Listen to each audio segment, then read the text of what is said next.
many emotions may have come up for you. It will depend, like what you have been keeping inside your heart, whether your heart has been closed through fear, through some sadness or grief. And it's you who has to heal yourself. So it depends on you whether you continue your life with an open heart or you allow past hurt to keep it closed. So the heart space is often closed because of a feeling of grief, of sadness. Maybe a loved one has passed away. Maybe many, many years, but you still keep that pain inside you. You don't let it go. And in a way, you keep that person who is no longer here. You keep him imprisoned in your heart.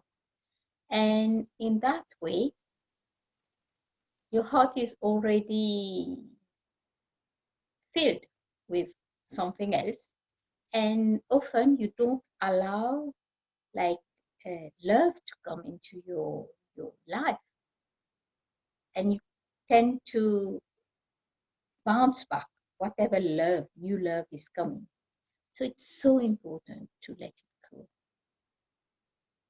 So the only way to let it go is to do that meditation I just did with you. And in that flame, to see the grief, to see the pain, to feel it again. And then slowly to say, to give him unconditional love and say, thank you. I love you. I'm sorry. Please forgive me. I forgive you. And to repeat it like a mantra. I love you. I'm sorry. Please forgive me. Thank you. I forgive you. And just to bask these emotions of pain, of grief, of sorrow, of rejection, broken heart. Give it the love and take back the charge and let it burn into that flame you're visualizing. Let that flame transmute it. And as you repeat this mantra, you find the strength to let it go. And you have to say thank you because it gave you happy times. It gave you experience, maybe a lesson. So you have to be grateful also, grateful for the pain, because one says that your greatest gift lies in your biggest grief.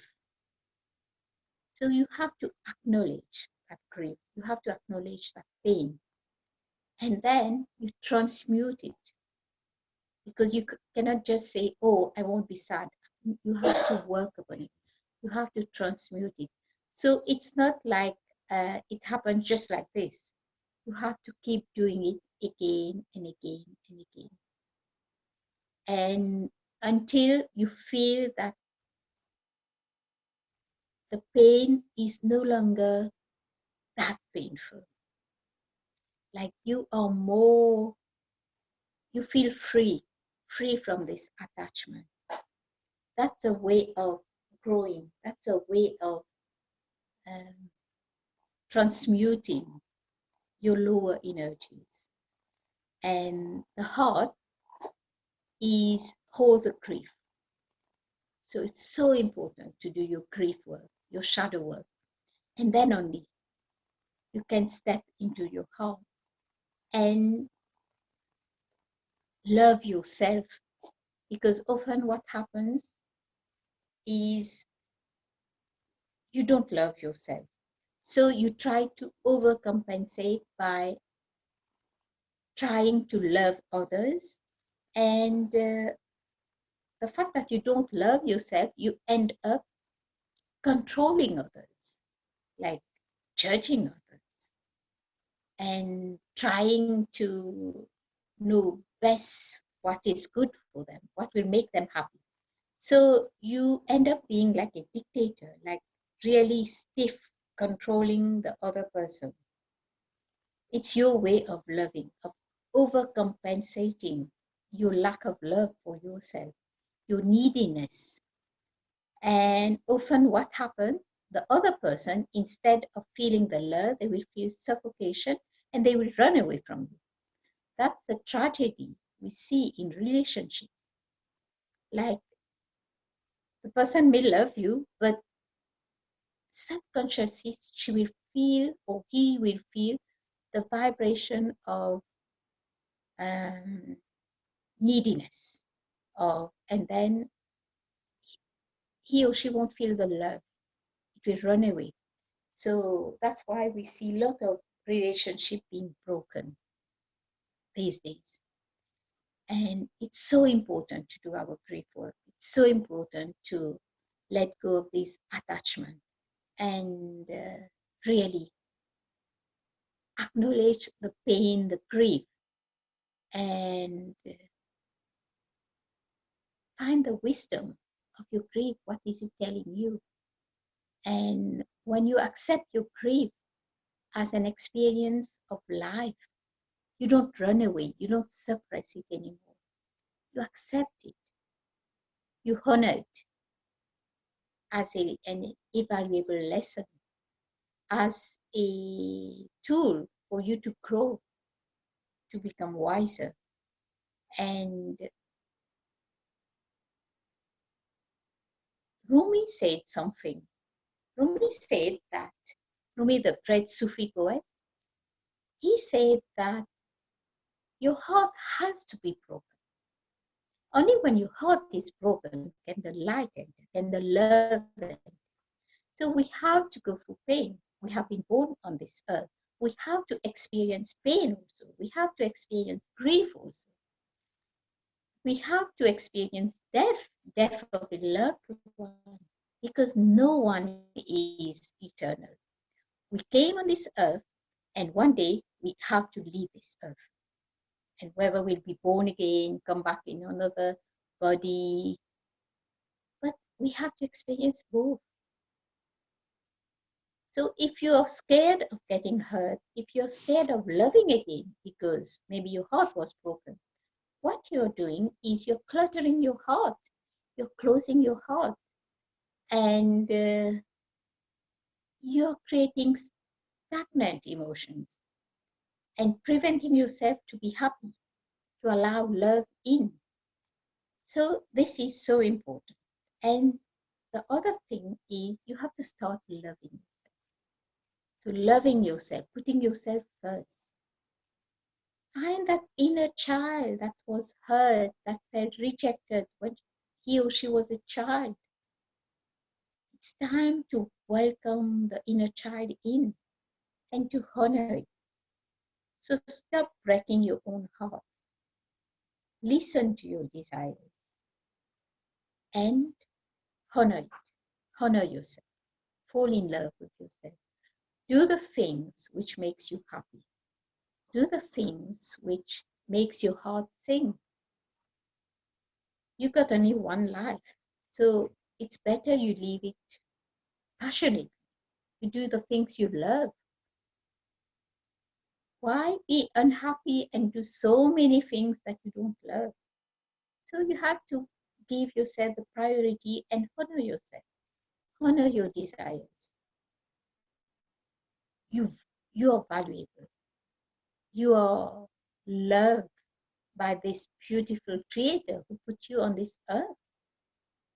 And you got something so important, this life. And now what is happening, we see how important this life is. It can go in a split of a second. This coronavirus, everybody's so scared of it. Life can just go like this. So you have to honor each and every moment. And speaking of this coronavirus, the fear which the whole world is going through right now. You can either see it as an opportunity, as something which nature is trying to teach us, or you go into this fear which the majority of us is feeling, this panic, this fear of death. And what happens when you go into the panic, into the fear? You are vibrating at a lower energy. And when you vibrate at a lower energy, you can't step into the heart. You can't be in the heart, and you can't be in the higher center of energy, in more subtle energy. So you miss the message. Maybe it's calling you to have a leap of faith, to trust into the divine will. Maybe it needs to cleanse this world. Maybe it's like a wake-up call for humanity. Maybe it's giving us a second chance. It's not like wiping the whole world out. And the way we are reacting to the situation, it's just like we are firefighting. We are trying to save lives. It's important, we have to do it. But we are missing a whole part of it. We are missing the feminine part of dealing with this war. Feminine is Shakti. We see it in the Navratri, the Mother Durga sitting on her lion. She's fierce, she's Shakti. But she's also the heart. She's also compassion. She's also kindness, like the goddess Kuan Yin, humane. So where is the humane part coming up in this situation? Maybe we should start by making people feel like they are safe, like they are in good hands, like not to give in to the fear. What are we doing for that? We are just giving all these information, the virus, what we're doing, how many people are dying. Situation is catastrophic all over the world. But where is the heart part of it? Where the compassion, the kindness, the Kuan Yin side of it, that God is compassionate? Maybe like, praying together, like teaching people to pray, because in the modern world, people has become so disconnected with the divine, with our source, with our creator, that we live in this world where we are just consuming and money, running after money, working, and even the family, we don't have time for them. But this virus has given us time to be with the family. It's making us like really go into a retreat, pause, stop and pause, and review. Like start asking ourselves questions, because usually what happened in the past was that people had to leave their homes and go and meditate in the mountains, take time off to be with you. But this time has been like imposed on us. We're in confinement.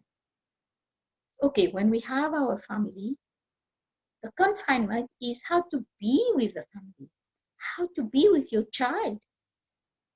Because nowadays, what are we seeing? Children are like carrying burdens, going to school, just like we did when we were like kids. We are subjecting our children to the same treatment. Stress. Child of 9 years, 10 years, they have stress. They can't cope with the stress of exams, stress of the parents, competition. Is this, are we not denying that child his and or her childhood? Are we doing the right thing? when this child is going to grow up and get all this qualification and get a job, so much of this education they won't even use. So there's so many things to review. Like, what are we doing with our kids? We don't have time to spend with them. We don't have time to sit and speak with them. Communication. We're on our phone. They are on their phone. So this time is for this family, the mother, the father, the child, to witness the role model. Many couples, what is happening, like they can't be together all this time. Like they start fighting because they can't be. They don't know how to be together alone with the children, with the spouse, because there's so much issues going on in their own issues which haven't been healed. They're carrying so much stuff for themselves from their lineage and now from the husband's side. And they don't have time. They have to go to work and then come home, the children. But now you have the time. Why don't you just let go of it and just learn how to be with this family? Learn from your kids. They have so much wisdom. They're so pure. They can teach you so many things. Just be a child again and play. Where will you get this time again? No work, nothing. Okay, if you're working from home, that's another thing. But find some time. It's being given to you. And for those who are single, maybe it's time to go into like a meditative retreat inside yourself. You don't have to go to the Himalayas or the mountains or leave your home and go in some ashram, some gurus, whatever. Find your inner guru. Go inside. Work with your emotions. Find the answer inside. Hear the little voice. Find your inner child. But you can only do it when you're able to silence the mind, because the mind will take you in different directions.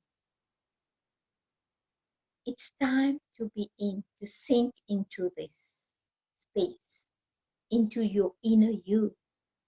And the heart is represented by one animal. It's like a black antelope, a deer type of animal.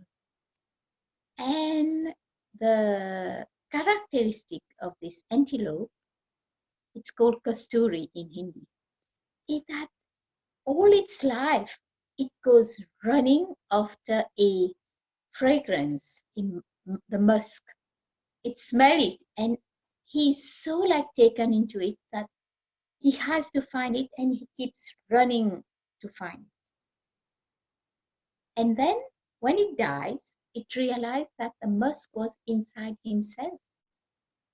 And he spends all his life running in so many directions looking for it. And that's what happened with most of us. So it's so important to find this space, go into this heart center. There's like a cave inside. And that flame we did the meditation upon, it's like this, your soul, the musk, it's inside you. So you need to go in, remove the layers we have put over births, numerous births, all the negative emotion, grief, pain, remove it, let it go, let it go. And slowly, slowly you find the stillness, peace, the love, the unconditional love. And once you are in, then only you can love yourself. Once you love yourself, touch. When you touch yourself, you feel the love. Because see, the fingers, it starts from the hand, arms, and comes to the fingers. So when you touch, it's the heart. You have to feel it in the heart. Many people don't know how to touch. You have to take the time, touch yourself, feel yourself, fall in love with your hand, with your body. So many people don't have these hands. So important. The breath, the lungs, to start breathing again, enjoying the breath. Inhale, exhale, letting everything go. Start going in and finding yourself, falling in love with yourself. And only then can we honor this goddess inside us, this fourth night of the Navratri. And when you feel this peace, you can smile. The smile will come automatically. And you create your whole new world, just like this goddess, Kushmananda. You create this beautiful world, your own world. And what you feel inside is reflected outside. So each one of us has to do this work. And then collectively, we are going to influence this, the world that we are living in. Because it's all called illusion, the Mahamaya, the Maya and the Mahamaya. Because there's no difference. We are all one, but in different shapes, in different consciousness. And then only you can love someone else, because it's only your own reflection you will see in the other. Now, I'm going to invite you to do a small meditation to open the heart. So, I teach